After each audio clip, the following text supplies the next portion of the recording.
l'impact de l'adoration dans la vie d'un enfant de Dieu? Un adorateur doit se préparer. Il doit se préparer.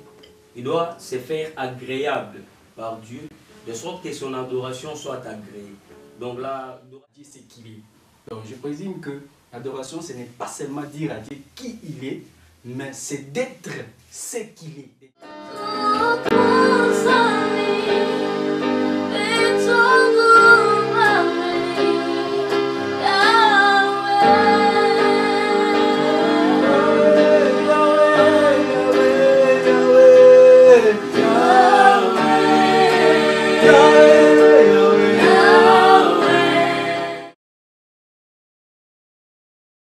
Salut peuple de Dieu, il est temps si nous sommes là, c'est pour notre émission intitulée Le fruit adorateur.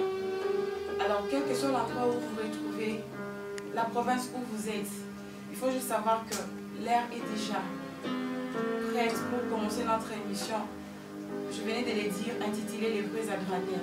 Alors aujourd'hui nous allons partager sur un thème intitulé Pourquoi doit-on nous adorer? Alors sur ce, nous avons départager 3 sous-points que nous allons parler. Le premier point, nous allons définir d'abord qu'est-ce que l'adoration en tant qu'enfant de Dieu. Et le deuxième point, nous allons dire pourquoi nous disons que l'adoration c'est un culte que nous rendons à notre Dieu. C'est un culte. Pourquoi? Nous devons démontrer ça. Et le troisième point, nous allons montrer l'importance de l'adoration dans la vie d'un chrétien. C'est-à-dire dans la vie, quel est l'impact de l'adoration dans la vie d'un enfant de Dieu. Alors sur ce, je ne suis pas seule sur ce plateau, je dois pouvoir partager cela avec mon frère Gabriel et la sœur Nesha, ainsi que notre clavieriste, le frère Pascal. Alors sur ce, avant de commencer, je voudrais que l'on puisse quand même adorer. C'est lui qui a permis à ce que nous puissions nous croiser sur ces lieux. C'est lui qui a permis, qui t'a donné les souffles de vie. C'est lui qui a fait de toi ce que tu es. Parce que je me dis, quand je m'imagine, je vois les gens avec qui nous étions nés ensemble. Ces gens-là ne sont pas. Ceux-là sont sortis. Il y a ceux-là qui ont commis des accidents. Il y a ceux-là qui se trouvent dans des lits, dans des hôpitaux. Qu'est-ce qu'ils ont fait à Dieu pour mériter tout ça? Mais moi et toi, si nous sommes là, c'est la grâce que le Seigneur nous a faite. Alors pourquoi ne pas l'adorer? Je voudrais que là où tu es, que tu ouvres ton cœur, que tu disposes ta pensée, que tu lui dises merci. Moi, je me dis, Seigneur, je m'abandonne à toi. Si nous sommes là, c'est pour t'adorer. Si nous sommes là, c'est pour te dire combien tu es merveilleux dans nos vies. Élève ta voix, adore ensemble avec nous. C'est Dieu est vraiment merveilleux. Alléluia. Jésus. Alléluia. Tu es là, Seigneur. Alléluia. Nous t'invitons, cher Saint-Esprit, nous voulons que tu règnes. Jésus.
Voilà, nous venons d'adorer. Il est déjà parmi nous, il siège. Quel que soit là où tu es, même si tu as n'importe quel problème, crois seulement que tu viens de l'adorer. Et il est là, il est avec toi. Quand bien même, quelle que soit la gravité de ton problème, rassure-toi que tel que tu viens de l'adorer, il est là, il va t'exaucer. Si tu es malade, tu vas être guéri parce que c'est l'adoration qui sauve. C'est l'adoration qui guérit. Il suffit juste de disposer ton cœur et de lui accorder le temps. Tu verras que tout sera facile. Alors, je venais de dire que je ne suis pas seule. Je devrais partager avec mon frère Gabriel, la sœur Neisha et les frères Pascal. Alors, je voudrais aller tout droit. Je voulais à ce qu'on puisse nous dire quand même qu'est-ce qu'est l'adoration. Je voulais qu'on puisse nous définir l'adoration parce qu'il y a plusieurs personnes qui définissent l'adoration de leur manière. Mais je ne sais pas. Je voudrais quand même savoir, je l'ai parlé avec les frères Gabi pour qu'ils puissent me dire vraiment qu'est-ce qu'il entend par adorer. Pour lui, les mots adorer, c'est quoi? Quand on dit on l'adore, adorer, c'est quoi? Je voudrais qu'il puisse quand même nous expliquer, qu'il puisse nous donner sa vision, comment il comprend la façon, parce que c'est un adorateur. Alors qu'il puisse nous expliquer. Frère Gabi, bonjour. Bonjour. Que Dieu vous bénisse. Amen. Alors, explique-nous un peu qu'est-ce que l'adoration. En tant qu'enfant de Dieu, tu es un chrétien, tu es un adorateur, bien sûr. Si je fais appel à toi, je sais que tu as vraiment des paroles. Quand tu adores, le Seigneur a toujours mis beaucoup de paroles dans la bouche. Alors, je voudrais quand même que tu puisses nous montrer, nous expliquer qu'est-ce que l'adoration. Tu nous définis un peu brièvement l'adoration. Merci de nous avoir accordé la parole, de nous avoir invités dans ces récits merveilleux. L'adoration, c'est un moment où nous nous approchons devant Dieu. Et l'adoration, c'est comme un repas. C'est comme un repas qu'une épouse est appelée à préparer pour son époux. Un adorateur doit se préparer. Il doit se préparer. Il doit se faire agréable par Dieu, de sorte que son adoration soit agréée. Donc l'adoration, si je vais parler brièvement, d'abord, premièrement, c'est la communion entre l'homme et Dieu. La communion entre l'homme et Dieu, et puis l'intimité entre l'homme et Dieu, et puis l'état du cœur qui apporte l'adoration. C'est un peu ça, ce que je peux apporter ce soir, brièvement. Merci. Vraiment, que Dieu vous bénisse. Tu viens de nous dire que l'adoration, donc c'est une relation. Une relation, c'est que tu viens de dire. Alors, je ne sais pas, tu dis il faut être préparé. Lorsqu'on s'y prépare, je ne sais pas, on s'y prépare physiquement, moralement, spirituellement. Je ne sais pas, j'ai besoin que tu puisses nous aider à comprendre lorsqu'on s'y prépare. Et cette relation-là, comment on doit établir cette relation-là entre Dieu et l'homme. Parce que Dieu, on ne voit pas Dieu. Mais lorsque tu dis que c'est une relation que nous avons entre l'homme et Dieu, en tout cas, je ne sais pas. Essaie d'éclaircir un peu pour que le peuple de Dieu puisse recevoir le message.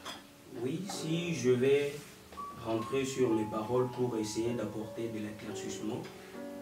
Lorsque nous regardons Adam et Ève dans le jardin d'Éden, ils avaient la nature du vin.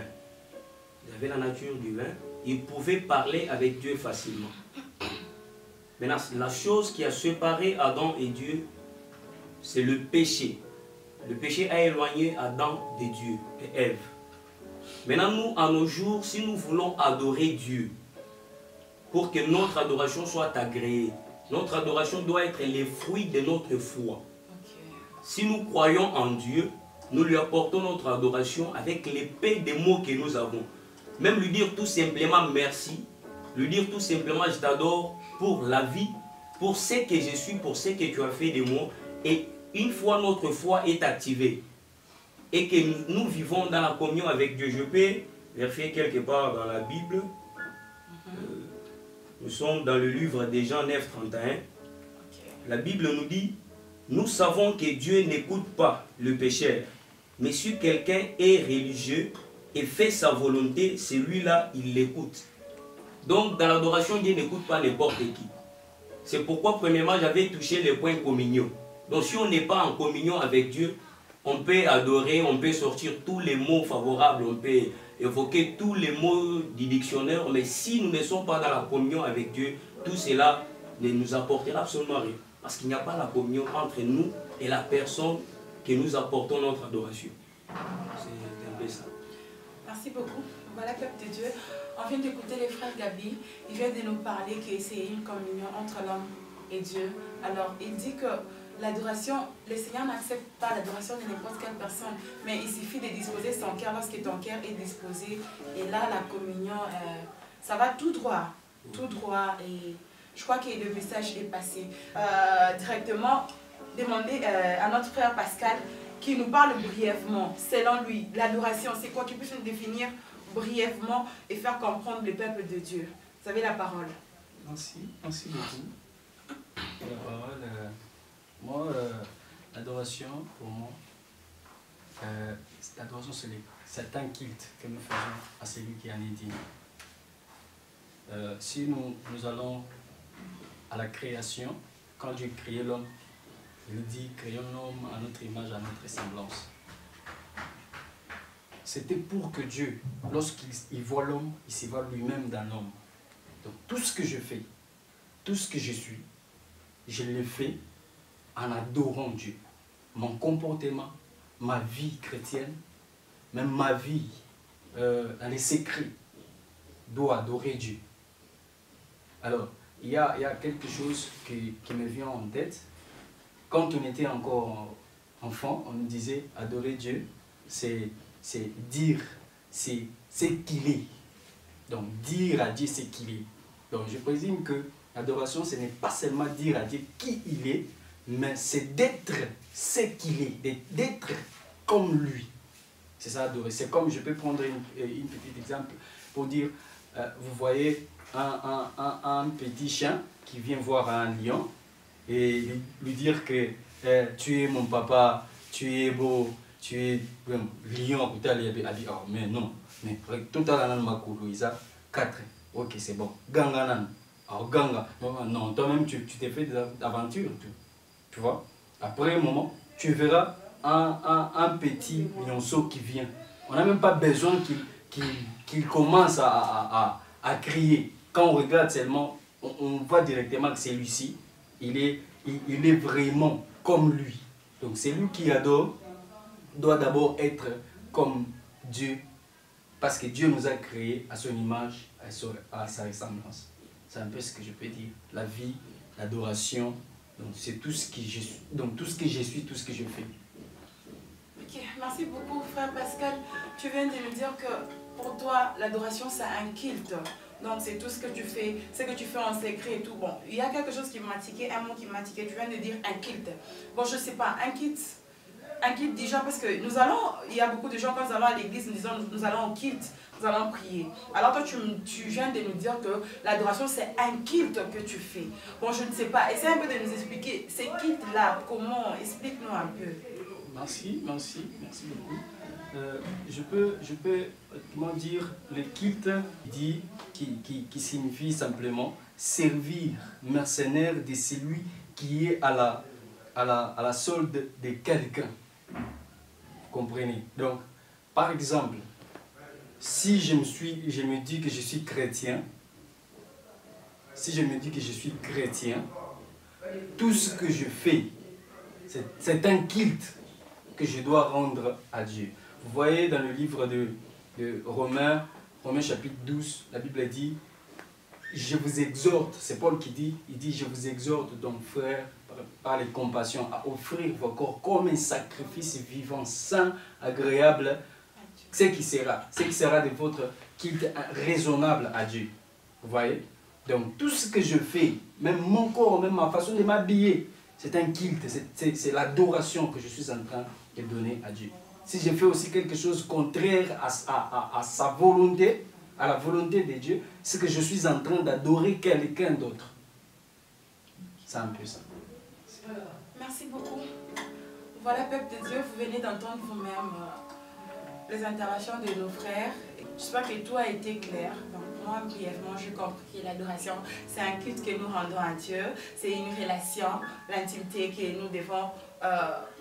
donc, une relation entre l'homme et Dieu, c'est-à-dire le cœur, la disposition du cœur. Alors, je ne sais pas là où tu es, ce que tu penses, mais là, on vient de nous montrer comment ça signifie, comment l'adoration, comment chaque personne a montré, je ne sais pas, sa manière de voir. Sa manière de voir a défini l'adoration de sa manière. Alors, je ne sais pas de quelle manière toi aussi tu définis l'adoration, mais quand même je crois que tu as eu à gagner quelque chose. Si tu ne connaissais pas, tu as quand même eu à gagner quelque chose selon les interventions qui viennent de se passer ici.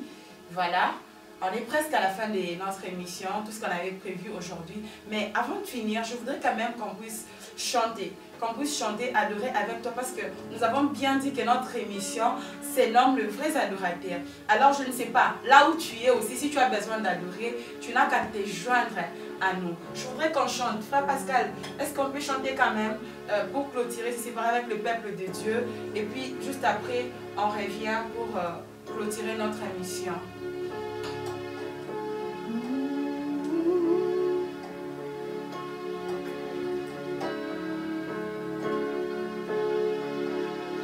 Yawe nake nasengi nguya makasi nayo ekitalelo salela ngai ngolu nayo peamona kemona yo toimba Yawe nakem nasengi nguya makasi nayo ekitalelo salelanga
Et je salue aussi l'ingénieur Cédric Nkongolo.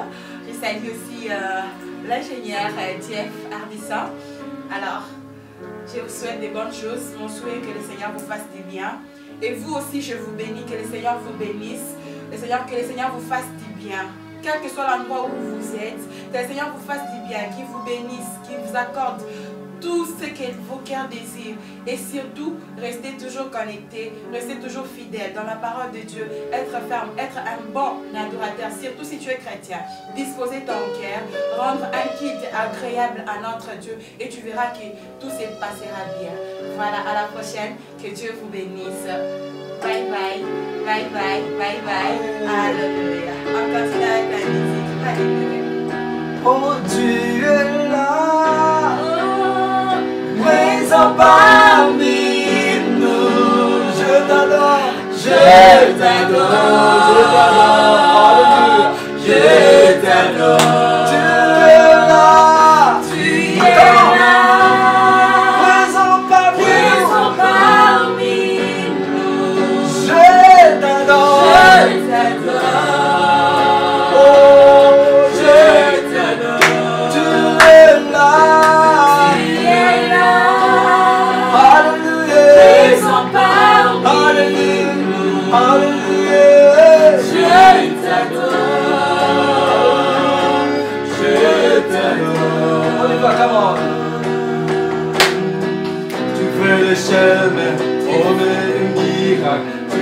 Les promesses, lumière dans les ténèbres, mon Dieu, c'est ce que tu es. Alléluia. Tu ferais le chemin, tu fais le chemin, tu fais le miracle, tu as les promesses, lumière dans les ténèbres, mon Dieu, c'est ce que tu es. Tu fais le chemin, tu fais le miracle. Lumière dans les ténèbres, mon Dieu, c'est ce que tu es.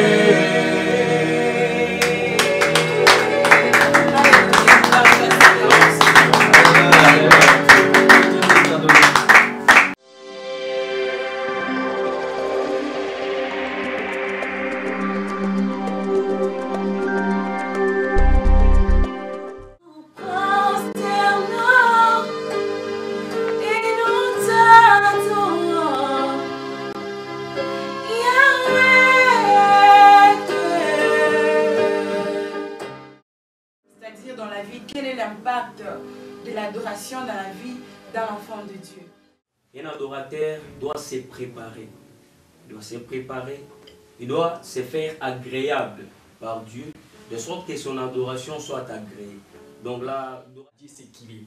Donc je présume que l'adoration, ce n'est pas seulement dire à Dieu qui il est, mais c'est d'être ce qu'il est.